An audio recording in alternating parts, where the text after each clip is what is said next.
Thermaltake sent me a case to review. My only prerequisites were red, green, and blue. No problem, they said. We're 2 steps ahead. It'll cover all the basics, even infrared.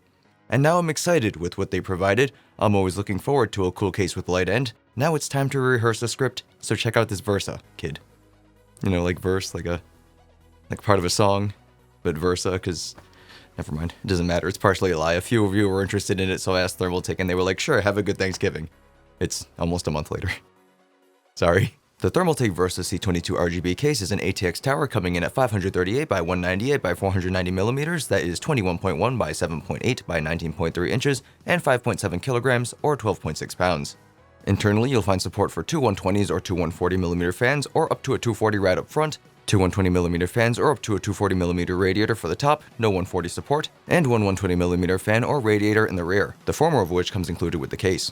Moving along, we find support for mini, micro, and ATX motherboard form factors, CPU coolers up to 160mm tall, graphics cards up to 390mm long, assuming no front fan installed, 7 expansion slots, and a power supply shroud. Behind the motherboard tray, you get a well-sized cutout for cooler installations, one SSD sled, and another SSD mounting spot directly on the motherboard tray itself, and 2 more sleds in the basement for 3.5-inch drives that can accommodate 2.5-inch ones as well. The drive cage is not easily removable, but there is sufficient room for the power supply, so I didn't see a need for it. Around the outside of the case, we have a tinted acrylic window held in place by 5 thumb screws, a popped-up panel on the opposite side for more cable management room, top I/O consisting of 2 USB 3.0 ports, 2 USB 2.0 ports, headphone and microphone jacks, and power, reset, and RGB cycled buttons. The steel frame is wrapped in this glossy plastic that kind of diversifies itself with this unique look. The front panel pops off with a yank to reveal 2 spots for 5.25-inch drive bays and a floppy disk bay. However, the case doesn't officially support any of that since there are no internal brackets to hold them in place, and you'd have to remove the panel to access them anyway. Speaking of the panel, you've got some LEDs in there that you can change between breathing colors of red, green, blue, yellow, cyan, purple, white, a color cycling effect, a breathing effect that goes from one color to another, and off, but there is no way to set one static option. Way down under, you've got 4 feet with padded bottoms, just like me, for allowing your power supply to breathe, with not 1 but 2 dust filters, both of which I greatly dislike. And to be honest with you, I have no idea what the second one is for.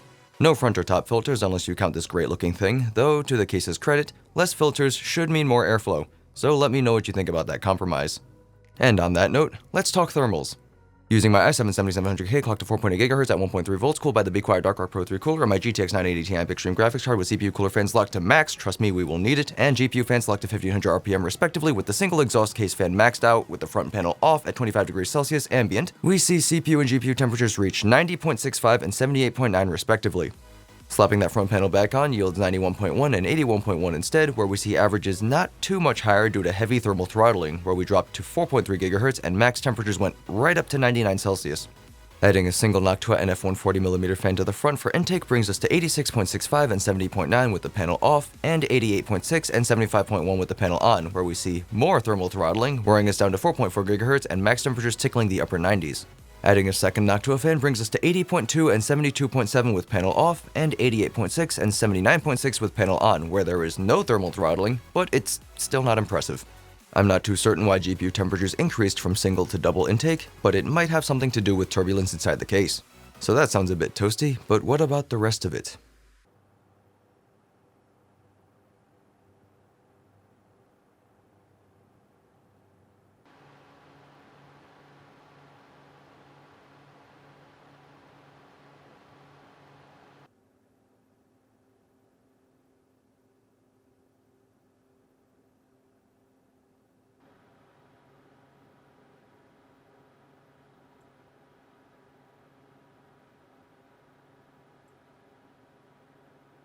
As for building in the case, it was not the greatest.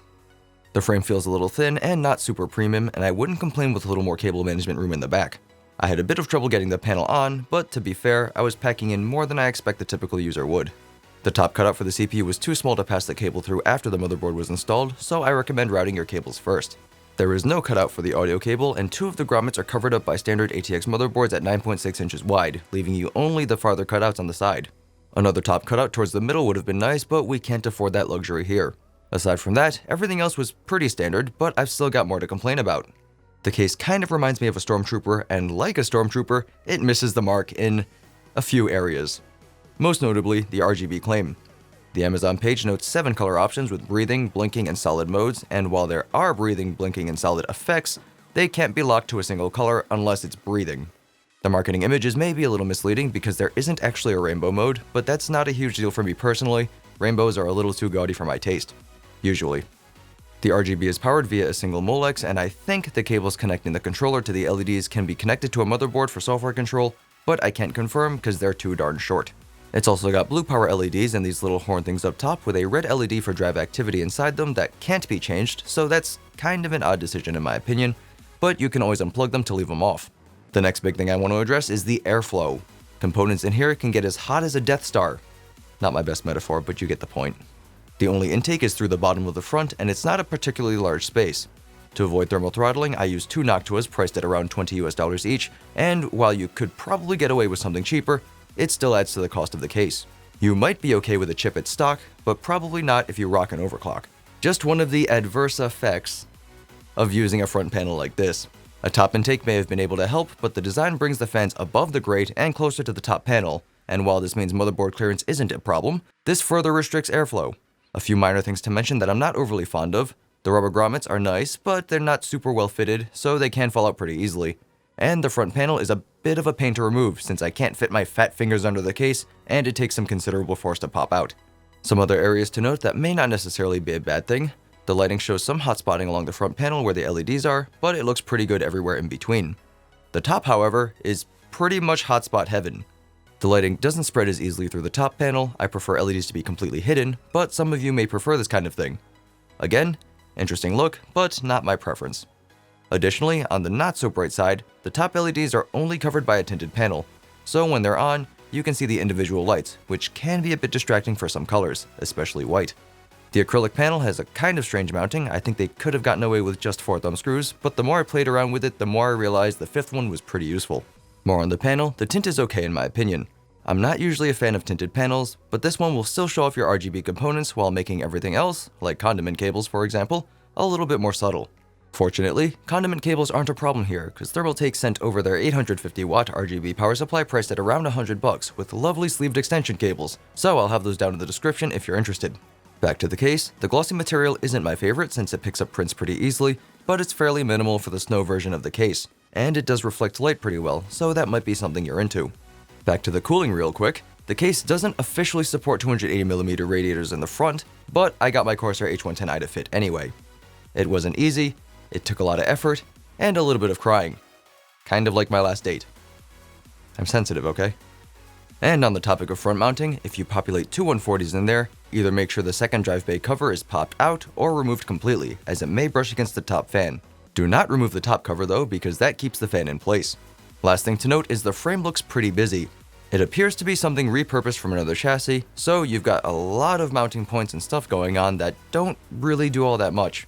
Maybe if you're into ghetto rigging things, these options could make the case a bit more versatile, but if not, then it just looks distracting. Though at least the tinted panel hides it pretty well. For $60 to $70 I think the price is a bit steep. $40 to $50 might be a little more appropriate, but it's always a bit difficult for me to determine the value of a case when the majority of its appearance is subjective. If this is something you'd want to put on your desk and stare at all day, then how much you want to pay for it is something only you can decide. So I guess that conclusion would be the Thermaltake takeaway. And so that's all I have to say about that. Like, dislike, comment, subscribe, share, leave me questions if you got them. Thanks for watching. My name is Steven and I am ALittleDIMM. Bye-bye. I'm always looking forward to a cool case with light end. Now it's time to rehearse a script, so check out this Versa, kid. I stepped on something. What did I step on? Fan, cable. Ow, that hurts. Okay, let's move that out. What is that even doing down there? Internally, you'll find support for two 120mm fans or up to a 240 rad and one 120mm fan. It's easier if I break this up into segments because I can't say millimeter repeatedly. It's difficult, I don't know why. Graphics cards up to 390mm long, assuming no front fan, assuming no front fan installed. 7 expansion slots. Just realized my chair was here. Is that in frame? Oh, god damn it. Let's move you out of the way. The steel frame is wrapped in this glossy plastic that kind of diversifies, yeah, let's go with that one. Using my i7-7700K clock to 4.8 GHz at 1.3 volts, cooled by the Be Quiet Dark Rock Pro 3 cooler, my GTX 980 Ti Extreme graphics card with the cooler fans. Darn it. Yields averages of 91.1 and 81.1 instead, where we see... What? And 75.1 with the fannel. The fannel on. Yeah, good. Fannel. But it might have something to do with turbulence turbulence inside the case. With a red LED for drive activity inside them that can't be changed, so that's not what I wrote. With a red LED inside for drive activity, that's not what I wrote either. But it's always a bit difficult for me to determine if it... All I gotta do is read. Why is this so difficult?